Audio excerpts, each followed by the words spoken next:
Pozdravljeni, z vami sem Minka Gantar in danes odgovarjam na vprašanje, dobila sem od ene mamice, vprašanje, kaj naj naredi, otrok je star, mislim, da že več kot 10 let in še vedno lula v posteljo.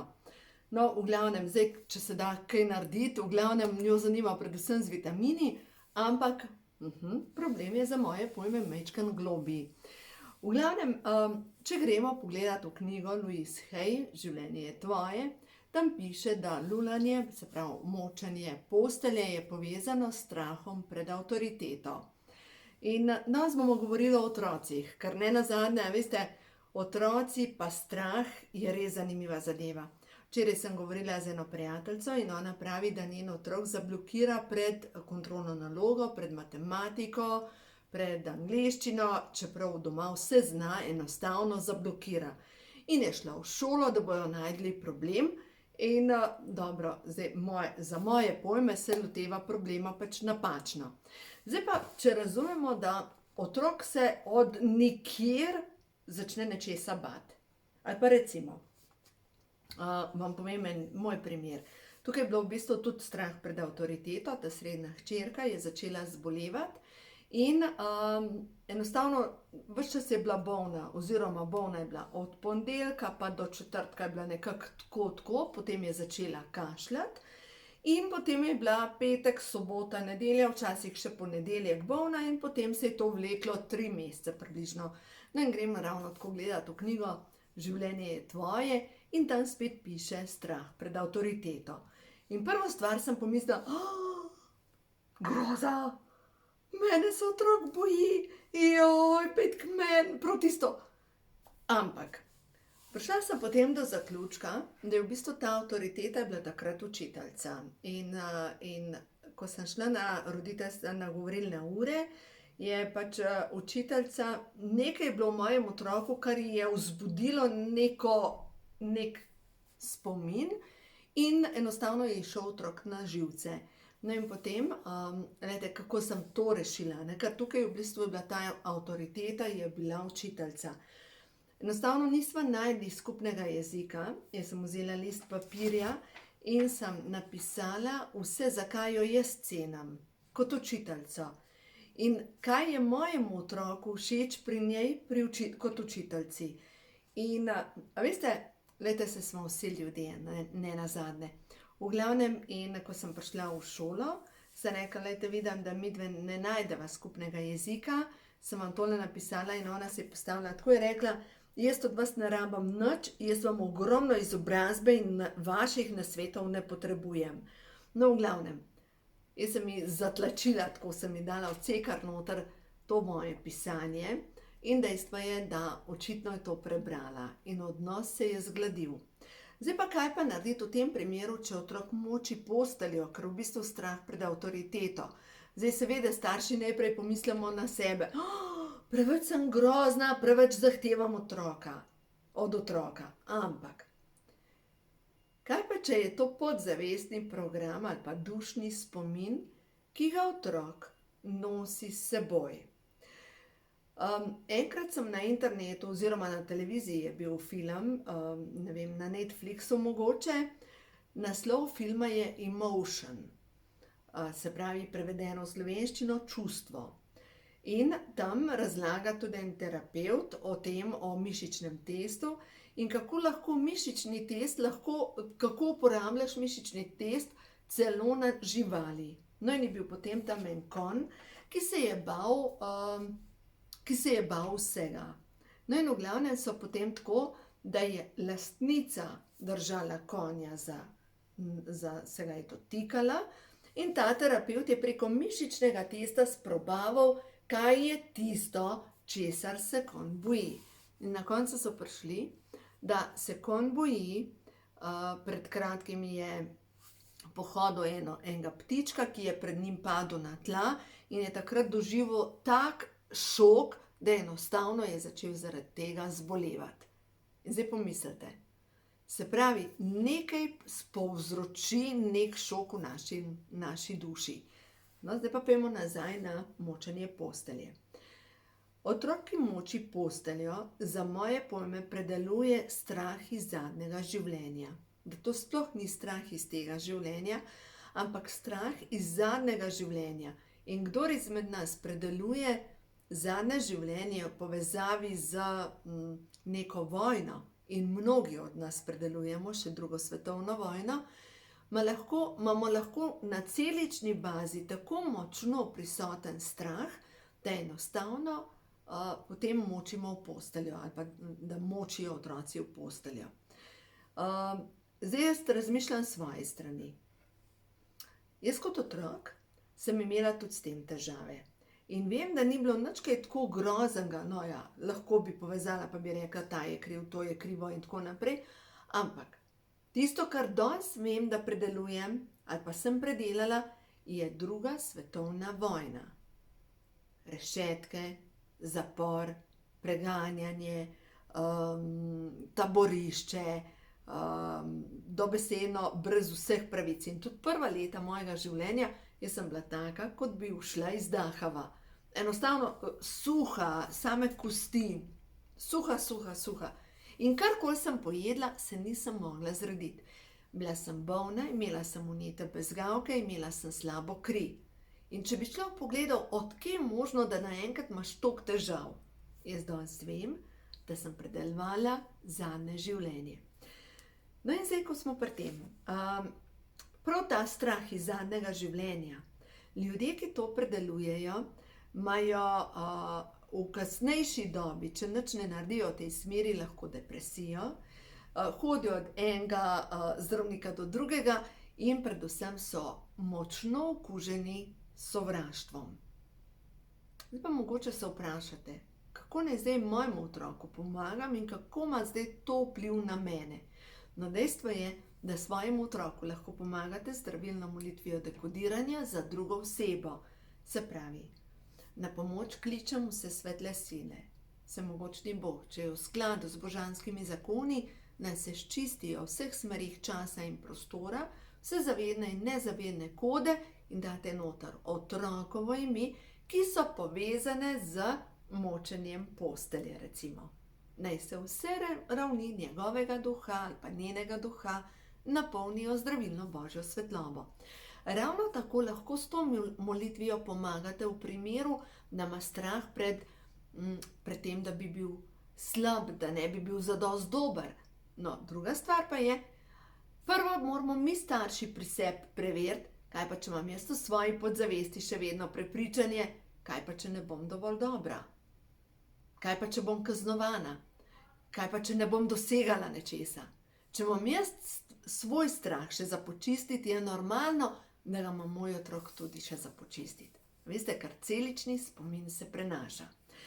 Zdaj, če še majčkeno pogledamo na ta celični spomin. Celični spomin se prenaša tudi po družinskem deblu. In prenaša se tudi 9 rodov. Ampak dejstvo je, da tisti zadnji spomini so najbolj merodajni. In pogosto, recimo, vnuki predelujejo energijo dedkov in babic. Ne vem, večkrat sem vam že rekla, en primer poznam. Otrok je pri 20 letih postal tetrapledik, prej je bil športnik. Jaz sem prepričana, da ta otrok predeluje družinsko karmo ali pa je celo ista duša, kot je bila duša dedka, ki je bil med drugo svetovno vojno vključen v vojne poboje. Ali pa recimo, če ima nekdo neko agresijo v sebi, tako nerazložljivo agresijo, mogoče predeluje to ista duša kot duša nekoga, ki ima nekaj iz prejšnjega življenja za predelati. Veste, vse jaz res verjamem, da imamo tako povezavo in da to so, temu se reče, akaški zapisi. In ti akaški zapisi, to je približno 8 metrov polje okrog nas in tukaj noter so zapisi, kar imamo mi za prečistiti. In to je tisto, kar oddajamo. Ne veste, ko nekoga srečate, ko ga zaznate neko toplo energijo, je to energijsko polje tega človeka, ki enostavno vas objame. In pri nekom drugem, ko pridete v to energijsko polje tega človeka, ko vam vas kar strese. To je to. No, zdaj pa, če se vrnem na prvotno vprašanje, kaj bi jaz naredila še pri mojem otroku, če bi močil posteljo, jaz bi poskrbela za to, da dobi dovolj B-vitamina, zato ker B-vitamin zmanjšuje stres na celični bazi. Tako da jaz bi mojemu otroku dala Vitasfer, vitaminčke, to so vitaminčki za otroke, na dan mu bi dala 5 teh bombončkov. Mogoče bi bilo pametno mu dati tudi flavonoide. Flavonoidi delujejo na vodni del naše celice, delujejo tudi na mehur, na praznjenje mehurja, delujejo proti vnetjem mehurja. Tako da jaz bi to dala mojemu otroku in predvsem bi poskrbela, da po 7 uri, sigurno po 7 uri, da je čim bolj mir pri hiši, da je čim manj stresnih zadev, ugasnila bi televizijo, poskrbela bi za to, da je pač potekajo mirne zadeve in predvsem, ja, pravljice otroške so zelo luštkane, ampak vemo, da mnoge so krvoločne. Sneguljčica, ko lovec izreže srce prašiču in ga nese krvoločni kraljici. Sin je bradec, ker je pobil svojih 7 žena in tako naprej. Pač take pravljice niso primerne za zvečer za otroke, ker pomislite, kakšno fantazijo lahko imajo otroci, razmišljajo, kako sin je bradec je pobil teh svojih 7 žena. To mora biti grozno, res grozno. Zato bi poskrbela, da bi otrok bil čim bolj v miru, mogoče da bi kaj barval, mogoče mandale, da bi se kakšno tako igrico šli, kjer se sprosti, kjer se nasmeje. In to je spet nekaj, kar vpliva na njegovo energetsko stanje. In to energetsko stanje je povezano s tem, kako spi in predvsem, da se zmanjša nivo stresa na njegovi celični bazi. Zdaj jaz bom govorila o mojem nekdanjem življenju. Nekoč, ko so bili moji otroci še majhni, sem imela bolj malo govora pri tem in verjamem, da večji del ljudi živi na ta način. Pač zvečer se prižge televizija, posluša se poročila, pogleda se mogoče kakšen film in tako naprej. Mogoče, veste, zdaj ko gledam, ko imam drugačno življenje, ker zvečer prižgemo televizijo samo, če pogledamo film in potem takoj ugasnemo. Se pravi, pri nas ne laufa televizija kar zato, da nekaj laufa v ozadju. Vam povem, da tako okolje, kot ga imamo zdaj, ko je mirno okolje, ko ni non-stop nekih informacij, ko ne gledamo poročil, veste, kako je to mirno ozračje. To je res mir pri hiši. In res vam priporočam, če vidite, da vam otrok nekaj sporoča, da ima strah pred nečim, da začne močiti posteljo ali da še vedno moči posteljo, pač bo treba bolj zavestno začeti delati na tem, da se otrok umiri.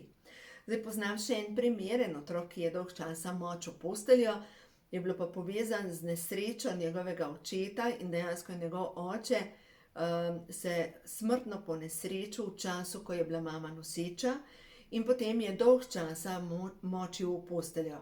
Tam sem prepričana, da je povezan s tem, da je med nosečnostjo on doživel vse te stresne hormone od svoje mamice in je pač to vplivalo na njega. Jaz sem prepričana na to, če bi ta mamica šla počistiti celični spomin, če bi ona dekodirala svojo žalost, bi s tem vplivala tudi na vse žive celice tega otroka in bi mu močno pomagala.